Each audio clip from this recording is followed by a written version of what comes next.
and welcome. So this evening we are looking at 15 ways to survive a financial crisis in marriage without your marriage falling apart. 15 ways to survive a financial crisis in marriage without your marriage falling apart. So welcome once again. Good evening. Let me know where you're watching from, and thank you for joining me this evening. So we want to look at 15 ways to survive a financial crisis in marriage without your without your marriage falling apart. So let me begin with this simple truth, and that is that at one point or the another, that financial crisis happens to everyone. So whether you're an individual or whether as a couple, at one point or the other, will experience financial crisis. So this evening, we're looking at 15 ways to survive a financial crisis in your marriage without it falling apart. Once again, welcome. Let me know where you're watching from. Thank you for joining me. So as I said, it is about financial crisis that a marriage goes through and how to survive the crisis as a couple. So like I said, each person goes through a financial crisis. Is a tough season for someone or for a couple financially. In short, whenever there is a financial crisis, it means that there are money problems, whether what you're experiencing as a person or what you're experiencing as a couple. So whatever your degree, whatever your status, whatever you do, money crisis is not a respecter of who you are. It is not a respecter of who you are. So welcome once again. My name is Modupe Vincent. I am a certified financial planner. I am a legal practitioner. And on Money Matters, we talk about everything that has to do with money for real people, real solutions for families, for women, and everything that has to do with money. Megan, hello, welcome. Thank you. Tell me where you're watching from. Tell me the country that you are watching from. So what exactly is a financial crisis in a marriage? Simply, when we talk about financial crisis in a marriage, what we're talking about is when a couple, when they are not able to live comfortably, when they are not able to do things that they normally do financially, when there is pressure on them financially. And financial crisis comes in various ways.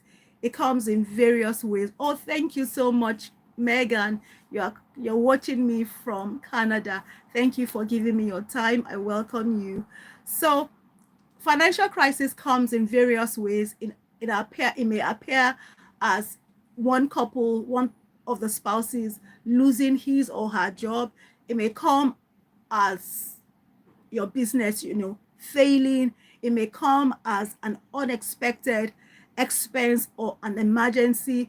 It may come even, as a result of death of a loved one or the breadwinner, the primary person who cares for that family financially. Financial crisis comes in different ways. And that is what we are looking at. How do you handle it as a couple? How do you survive any financial crisis in your marriage as a couple? So whenever there is a financial crisis, what happens? What happens?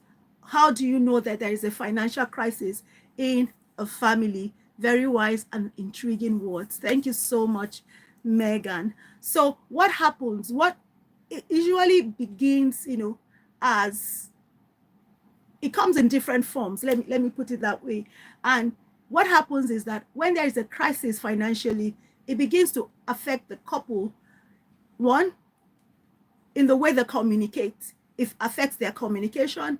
It affects your patience, especially when that crisis is happening from the other party. Both of you're experiencing it, but you're experiencing it as a result of what the action of the other person. It affects your priorities. It affects your health. It affects your peace. And it affects even the love between the both of you. So it is not just about money anymore. It's about everything that has to do with the couple. So money now becomes a source of fear. Money now becomes a source of conflict. Money now becomes a source of frustration between the couples. And that is how, things begin to escalate in that marriage. You begin to see that bills are going without being unpaid. Samuel Echo, hello, welcome. Thank you for joining. You begin to see bills not, going without being unpaid for weeks, for months. You see couples constantly arguing about money and even other things, things that ordinarily would not be an issue in your marriage begins to escalate. And when you look down into it, you realize that the foundation is actually because of a money problem, a money crisis that is going on in the family. Sometimes as well, some of the effect is also that you realize that one of the couple may begin to go into debt, may begin to hide, information. Kennedy, thank you so much. Welcome. I want to know where you're watching from as well. So especially when the problem is coming from one party, you realize that the other party, who is the innocent party in quotes in the marriage, will tend to begin to do things that ordinarily he or she will not do before. For instance, where he or she has extra income or extra money, he begins to hide that money. Where he has assets, he begins to hide, because then he's thinking, after all, you are the cause of this crisis that we're experiencing in this marriage, and we don't want that to happen.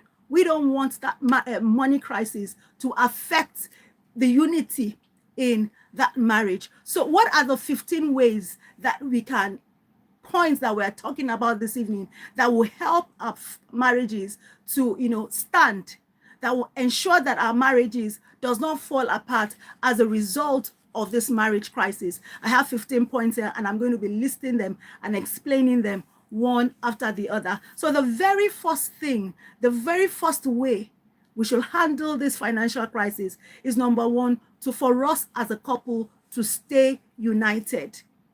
We must stay united. Like I said, when there is a crisis, the crisis is as a result of one person's action or that person's inaction.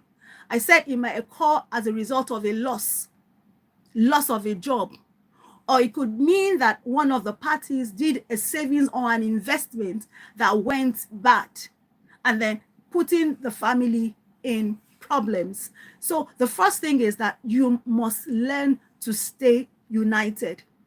Both of you must stay together, believing that both of you are a team.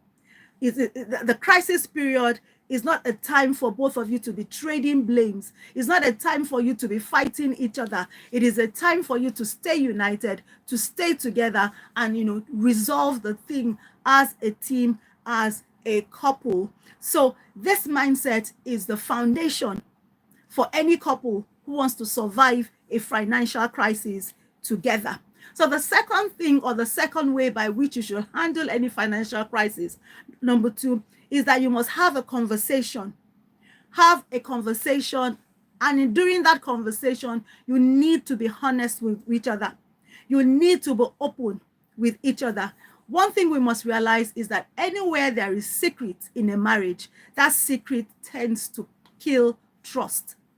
So if there's a problem, and then I'm hiding certain things that can help us to work together, it tends to kill trust.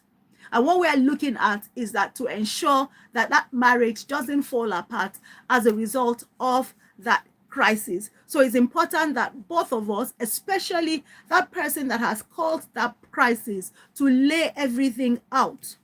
Speak the truth. No assumptions. Don't feel shame, because that is another thing. You may feel that, oh, because I have done this, I have caused this, I don't want to tell the other party that this is what I have done. But you need to open up. You need to speak the truth. So the third way by which you can survive a financial crisis in a marriage is for you to stop the blame game.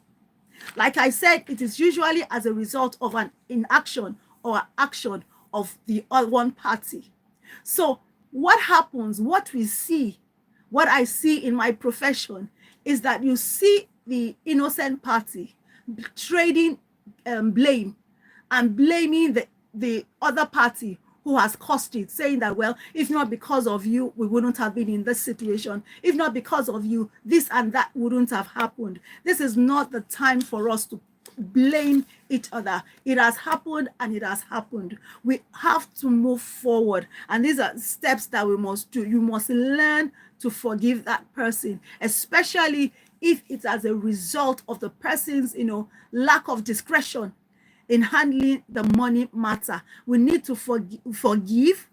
We need to say, okay, fine, you have made this mistake. Now let us move on. That is the first thing that is the third thing that we must do. So the fourth thing that we must do is that we must assess that current situation. Assess our current situation. Like I said, this thing has happened. So what do? We need to understand, where are we? We need to take stock. We need to take inventory. Like I said, financial crisis may come in different ways. It might be as a result of somebody, going into a wrong investment, or maybe he was sacked from work or something. It could even be the death of a loved one or the breadwinner of that family. So the other party, if it's as a result of death, the other party who is alive has to take stock, has to ask herself, especially if it's the woman, you have to ask yourself, so what is my current reality? Or if it's as a result of what your husband did or your wife did, you need to also ask yourself, what is our current reality? We need to ask ourselves, okay, so what is our income? Has our income changed? What are our expenses? What are we spending on? What do we have as savings? What do we have as investment? You need to come bare. You need to, be real to each other. You need to know what you have. Even if it's a situation where you got yourself, into debt, you also have to reel to yourself, to ask yourself, okay, so how much is this debt that we are looking at? What is our income? This is what you do at this stage of assessment, of realizing that, okay, this is where we are.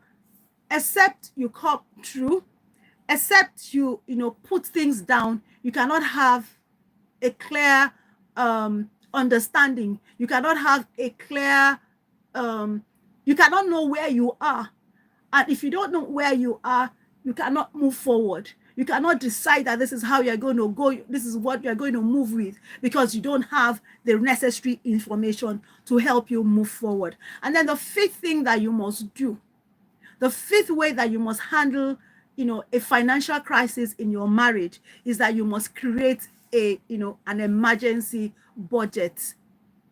Because if before the crisis, if both of you had two sources of income coming from both parties, and right now the crisis is that one person has lost his or her job, then you know that you cannot continue to spend the way you were spending when you had two sources of income. So at that point, when you have faced your reality, when you have done that assessment, the next thing is that you must create an emergency budget. And why do we call it an emergency budget? We call it an emergency budget because something that we have not foreseen, something that we have not planned has happened. And that thing has come to cut short our income or our resources. So it's important that we now have a budget based on our current realities. And that is why it is important that that assessment must be done, because once we carry out this assessment, we know the reality, and based on our reality,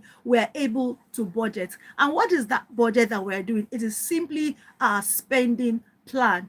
It is simply for us to understand, to know that, okay, this is our reality, this is where money is coming from, and this is where we have to channel our money. This is how we have to channel our expenses. Because right now, what we are looking at, or what we should be looking at, is survival, is how we're going to pass through this phase. Because one thing about financial crisis is that it doesn't last forever. It doesn't last forever. It is just a season. If when we handle it very well, it will pass. So we must understand that this situation, this season that we're in, is a time not of luxury. It's a time not for us to start spending anyhow. It's a time not when, we can begin to do and say that, okay, this is what I want. This is how I want it. No, what should be ringing in our minds as a couple, and especially as a family, is how do we survive this phase? At this phase, no luxury. At this phase, what is important is that even if we have to downscale a standard of living to our current realities, then we must do it. So maybe if, when the family was doing well, when there was no financial crisis, during the holiday, the family will go on vacation, then we know that this season is not for us to go on vacation. We know that, and when we're doing this, it's important that we bring everyone together, because a family financial crisis does not only affect the person who has caused that problem, it affects both couples, the two of you, and it also affects your children. And that is why it is important that we always carry our children along whenever we're talking about our family finance. It's very important.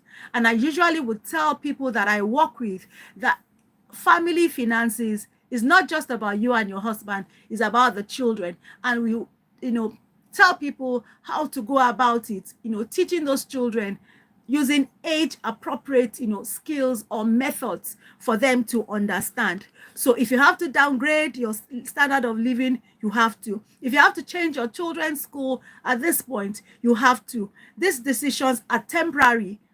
That is what we must understand.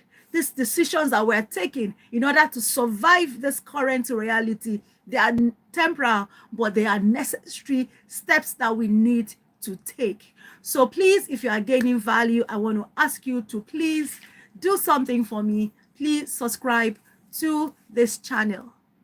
Please like it as well, and also share to other people that will benefit from it. So the sixth way that we can survive this financial crisis in marriage is that we must be ready to make sacrifice.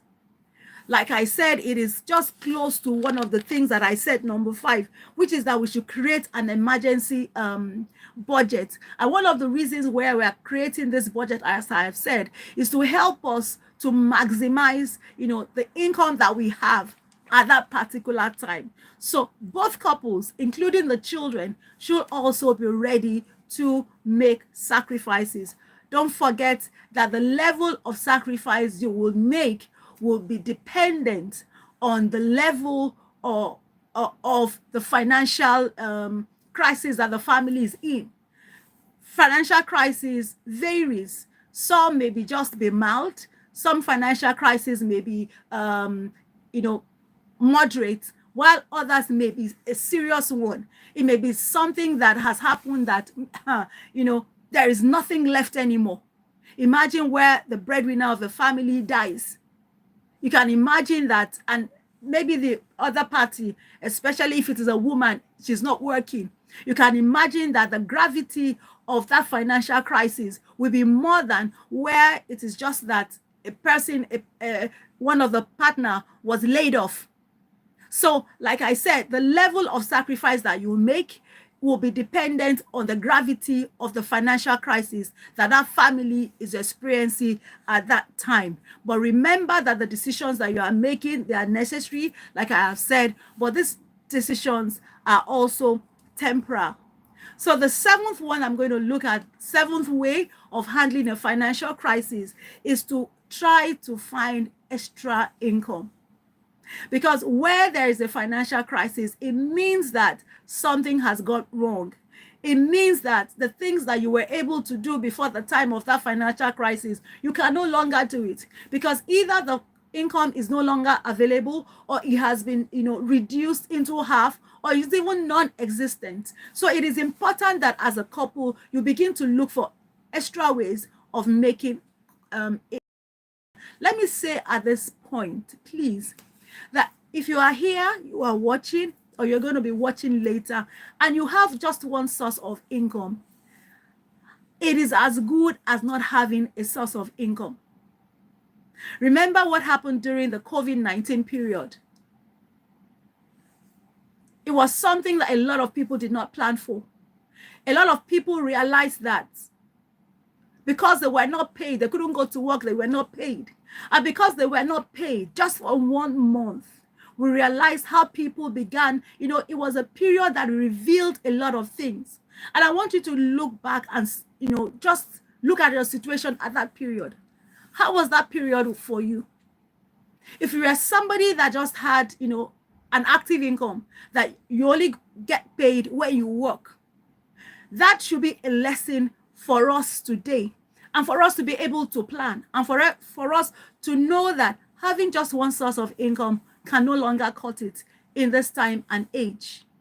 So I will encourage you, even if you're not experiencing a financial crisis, to please start thinking, how can I earn extra income as individuals? And then how can we earn extra income as a couple, as a family? Thank God for the internet. Thank God that we can, we don't have to look for another job. We don't have to look for an extra job. We can do things, we can sell things online. We can monetize our skills. We can, there are different things that we can do. We can consult, we can, we can coach, we can sell digital products, but there's something that you can do. And this financial crisis period is a time that we like I said, we have to stop blaming each other, and we have to face our reality, and we have to be proactive to say to ourselves, so what next? What do we do? And one of the things that we must do is that we should start thinking of other sources of income. And I will say to you this evening, please start thinking out of the box. Stop thinking only paid employment. If you have a business, stop thinking that, okay, this is my business and this is, how I earn income. Because for so many people who have businesses, those businesses are just like a job. Yes, you own it, but you if you are not there, if you don't go to that business, you cannot earn. You have to be able to scale whatever it is that you are doing. So I just want to put in that to us, that whoever we are, whatever we're doing at this point, please let's start thinking of extra income. So the 8th way by which we can survive a financial crisis in our marriages is that we should build a crisis-proof plan for the future. Let's start thinking, especially when you have started to recover. I'll say this, and it may look religious, but it says that a person will not suffer affliction twice. So where you have experienced a financial crisis, the next wise thing for you to do is to now have a crisis-proof plan. A plan is simply the direction.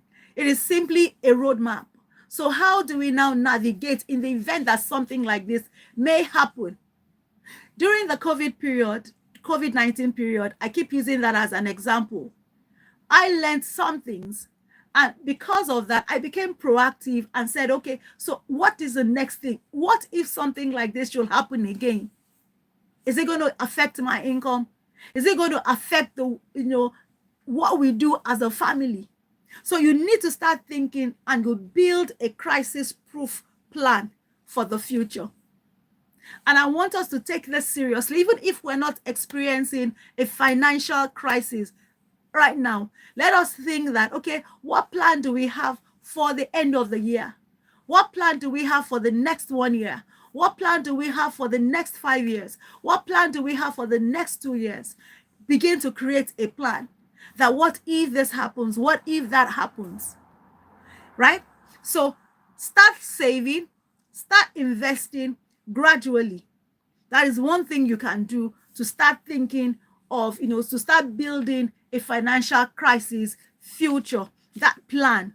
So let that experience, especially if you have gone through a financial crisis, let it be an experience for you, and say that this is one of the lessons that I have gained from here. This is the wisdom that I have received from here. So the ninth way by which you can survive a financial crisis in our marriages without falling apart is that we must learn to limit, external pressure. And what do I mean? Especially if you had been doing things for families, if you had been doing things for friends, if you have been doing things for charity, and right now you are experiencing a financial crisis. At this point, anything that is taking money away from you, you should learn to say no. Your no is not that you're saying no forever. Your no is just the temporary no that, okay, while we're going through this thing, while we're trying to settle, a financial crisis and make meaning out of it, learn to say no. Certainly the people that you have been helping, the family that you have been sending money to, the friends that you have been sending money to will not, will still be expecting it. Some because they don't know that you're experiencing a financial crisis. Others, they know, but they still feel entitled. They still feel that after all, what are you going through? You have been doing this, you should still continue to do it. Especially for people who have this mentality, who have this entitlement mentality that it doesn't matter, you still have to continue to do what you're doing. So at that point, as a couple, you must learn to say no. You must learn to set boundaries, and try to protect yourself, try to protect your peace, try to protect your mind, and try to protect the sanity of your marriage going forward. So the third thing that I want us to know that we can do to survive, this financial crisis in marriage is that we must learn to do things together. It might be tough, especially, like I said, where that financial crisis has been caused by a couple, one of us. So it will be difficult for me to want to do something with you, because when I look at you, especially if I have not completely forgiven you, when I look at you, what comes to my mind is that after all, you are the one that put us into this situation. So learn to do things together. And what are the things that you can do together, especially to get out of this financial crisis?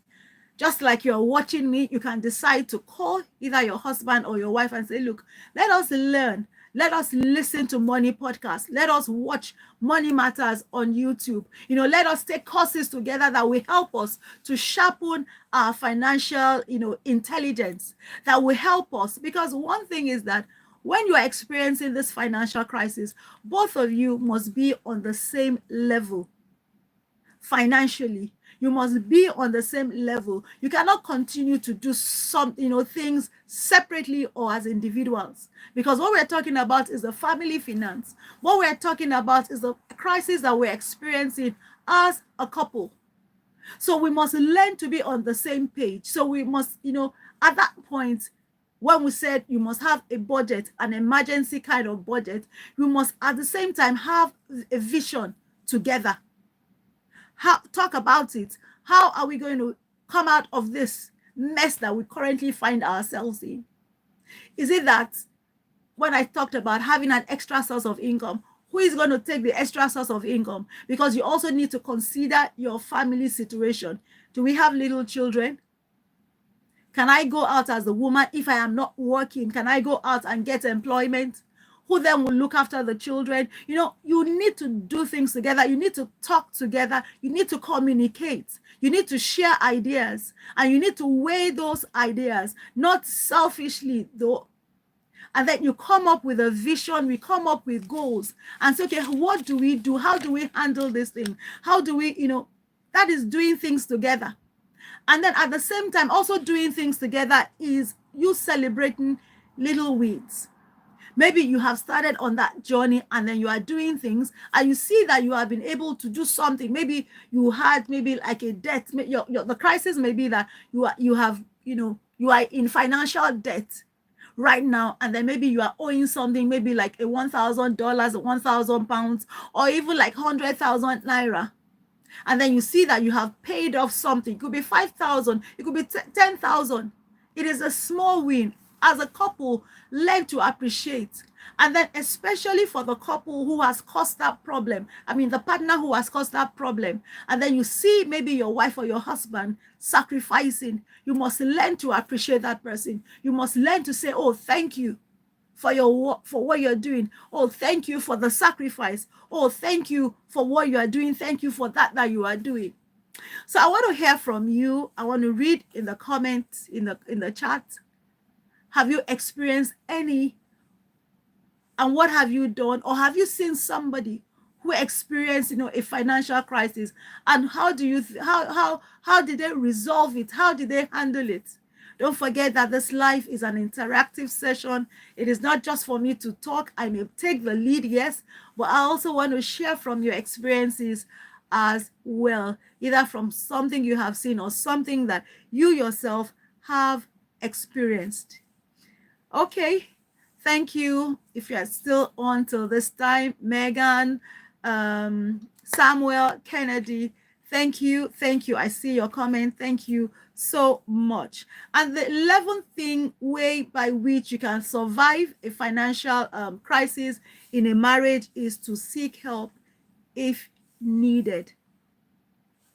Seek help if needed. Sometimes I speak to couples and I realize that they have no understanding of financial, they don't have financial intelligence. They don't have an understanding of how money works, because there are principles behind making money, managing money, multiplying money, and also protecting the things that you have worked for. I'm speaking as a certified financial planner, and I'm also speaking as a legal practitioner. What are the legal things that could protect your family, that could protect your finances, and ensure that things are in place? So when I talk to people, I realize that, oh, this person doesn't really have an understanding of this. A crisis maybe this example just comes to mind right now. It may be that your business, maybe the shop that you have or your office was burnt down. And then everything, the goods and everything, maybe the family even went to get a loan from the bank or something to set up that business. And then here, the business has been engulfed by fire disaster. One way that could have been prevented is for you to have an insurance. If it's your building, to have an insurance on that building. If it's not your building, then the responsibility ordinarily belongs to the landlord of that building. But your own responsibility, where you have a shop or something, is for you to ensure that the goods that you have in that business, in that building, is properly insured. That is one way. That is what financial intelligence would tell, a person who has a business that, okay, have you done this? So these are the ways by which I talk about having financial intelligence to be able to protect yourself. So I say seek help if needed, especially if you are confused and you do not know what to do, because different crises, we're looking at the general way to handle them, but specific crises may need specific interventions. I'll say that again. Specific crisis, financial crisis, may need, specific intervention. So you might need somebody to guide you. You might need somebody to direct you. You might need somebody who will navigate that journey of that financial crisis with you. I'm not talking about you just telling anybody and saying, oh, my husband has this, my husband was laid off work or something. You tell people who are able to help you, who can help you through that period. And when you talk to people, it is not weakness. Speaking to people about the challenge that you have, especially the people that can help you, is just evidence of strength, of wisdom. And I want to say that you don't have to go through that journey alone. So that is one thing that you can do. So another thing that you can do, which is the 12th thing that I have on my list, is that you must cut off, borrowing. When you're in a financial crisis, the next thing is not for you to start borrowing. Because I have seen people who had fallen into financial crisis, and the next thing that they saw as a solution was that they should just go on and borrow money and solve that thing. Remember that if a foundation is faulty, what can the righteous do? And that is why I say that it is important for you to have an understanding of that financial crisis and know how to handle it. So it is not the time for you to start, engaging these funny loan apps that will say, okay, just come and take this loan, no collateral, needed. Or you can be so desperate that you involve yourself with these loan sharks. And then they ask you that, don't worry, we'll give you the money that you need immediately. And, they are hearing things in that thing that they want you to sign, that contract that they want you to sign. You need to be very careful. This is the time that you need to be very, very careful. This is the time that is not the time for you to start borrowing and saying that, oh, let me get into this thing. Maybe this thing would help me. No. Doing that will only complicate your situation, and you don't need to complicate your situation at this point. So no loan apps, no loan sharks, don't allow anybody to put you under any pressure. I'll tell you that getting yourself into debt will not fix this crisis. So the 13th point, or the 13th way for you to survive a financial crisis in marriage without falling apart, is to review your progress. You have been working as a team. You have started from the number one, that will say that you should stand together as a team, and that you have been making progress. You have been working towards it. So the next thing is for you to start review. You must review your progress, assess how far you have gone, where you are coming from, and, review it, to take inventory, to say, okay, this is the problem that we had. This is the challenge that we have. What have you been able to achieve? What have you been able to do? This is the period for you to review it. The things that went wrong, this is the time for you to review it. Now your situation has changed. This is the time for you to review it, for you to review the progress that you have made. The 14th point that I have, don't forget we're going to 15. The 14th thing that we have is that we must use this period. Use this period to build a stronger marriage, a stronger relationship.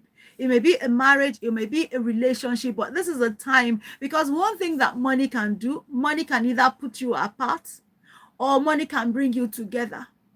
It's all your choice. It's all dependent on what you want to do. But I will encourage you, if you're going through a financial crisis, that please, rather than using this thing to separate you, to put you apart, try and ensure that this is a period where you will come together and you will be stronger for it. Don't forget that after the storm, there is something. So the 14th thing that we're looking at, like I said, is that we must use this period to build a relationship. And the 15th thing, because I am a woman of faith, I believe so much in prayer. I will say that we must learn to pray, and we must also learn to plan. Both of them must go hand in hand. Pray while you're asking, while you're, taking direction, when you are reading books, financial books, when your mentors, financial mentors, or your coaches are directing you. You also need the wisdom of God. The wisdom of God for favor, the wisdom of God for, helping you that, okay, what is the next step? So both of them must go together. You need to plan. You need to plan your finances. You need to have an understanding that, okay, we are here. What is the way forward? So that is another thing you must do. Planning involves you thinking about the future. Planning involves you looking at your finances as a whole. Planning involves you looking at your savings and say, how much do we have? And if you don't have in your savings, if you don't even have a savings, then I say to people, you are not safe. The minimum thing you can do, especially when you have started to work, is that you must begin to have a savings. A savings is what will help you, that will save you in times of emergency. Some people fall into financial crisis because they do not have an emergency fund, because they do not have something that will shield them or protect them in the event that something little happens. Take, for instance, a job loss. If you had like 3 months living expenses in your savings, that would at least even help you while you go through that period where you try to look for another job.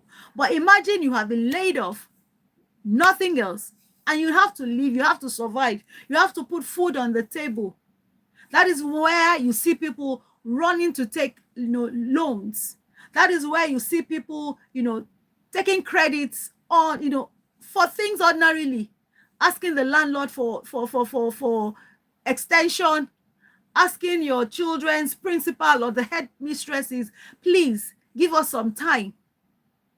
But imagine if you had a savings or an emergency somewhere, at least that will cushion the effects of that financial crisis that you and your family are going through at that time. So I will encourage you to ask yourself, how much does it take you, to maintain that standard of living that you are in? How much do you spend every month?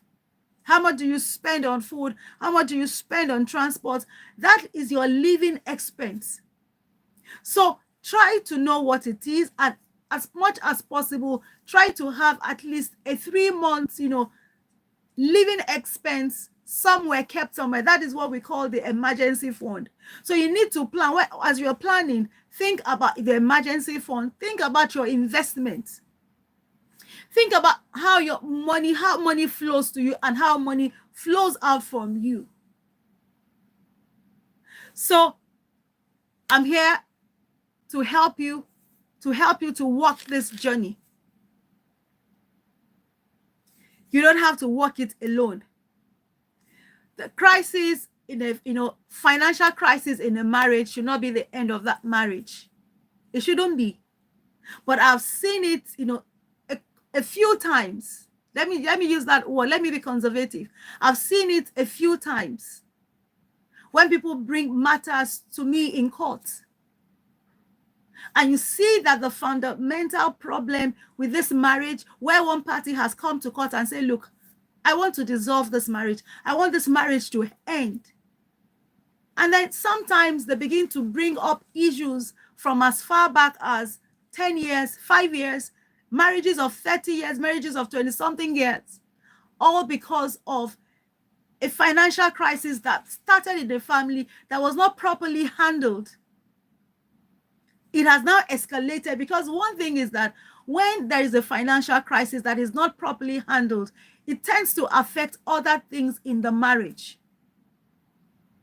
It affects, the peace, the harmony. It affects your health, because it translates. It is starting as a financial, challenge, but it's escalating into other areas of your marriage, of the family. And that is what we're trying to avoid. That yes, this is something that has come.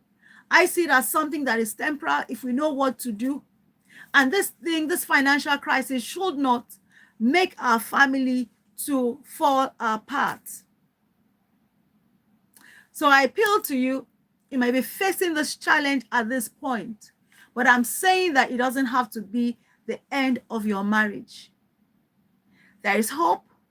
There is help, but you must be determined that this thing will be resolved as a couple. Don't forget, you are a team. You are working together. You are not meant to work, apart. So I want to ask at this point, if you have gained value or you are gaining value, please do 3 things for me. Like this video, please share, and at the same time, if you have not yet subscribed, please subscribe so that I'm able subscribe and also turn on the notification bell so that whenever I'm live, I am live every evening By 9 o'clock, I'm here to talk about different money matters, to talk about women owning their finances, to talk about money in marriages, to talk about investment, to talk about men taking charge of their finances, to talk about different things. And I also give legal tips as well. So no matter where you're watching from, it may be Nigeria, in the US, from Canada, my friends from Canada, from South Africa, from Jamaica, from India, wherever, I give, tips on money matters. That is universal, and also legal tips to also help you to grow. So once again, I want to say a very, very big thank you for spending your time with me this evening. Don't forget, I'll be back here live tomorrow by 9 p.m. talking about more money matters. And I would like to know if there's anything in particular you would want me to talk about. Please, can you put it in the chat? Or there will be a replay of this, something that maybe you want to listen to it, you want to share it with people, and there is something you want me to talk about. Please let me know. I just don't want to come here and, talk about things that I believe that you want to hear. I want to hear from you what it is that you want me to talk about. So I'm leaving you with this word, with this encouragement, that it is not over until you win. So I'm rooting for you. I'm saying for that marriage, it doesn't have to break. All you just need is to put the things I have said into practice. If you need more help, you need direction, my number, my WhatsApp number is in the description. You can get it from there. You can engage with me. I'm ready to work with you and also to help you navigate this journey. So once again, I want to say thank you for staying with me, for sticking with me. Thank you for being a part of this. I'll see you tomorrow. Remember, be money wise, and I will see you at the top. Thank you once again. God bless you.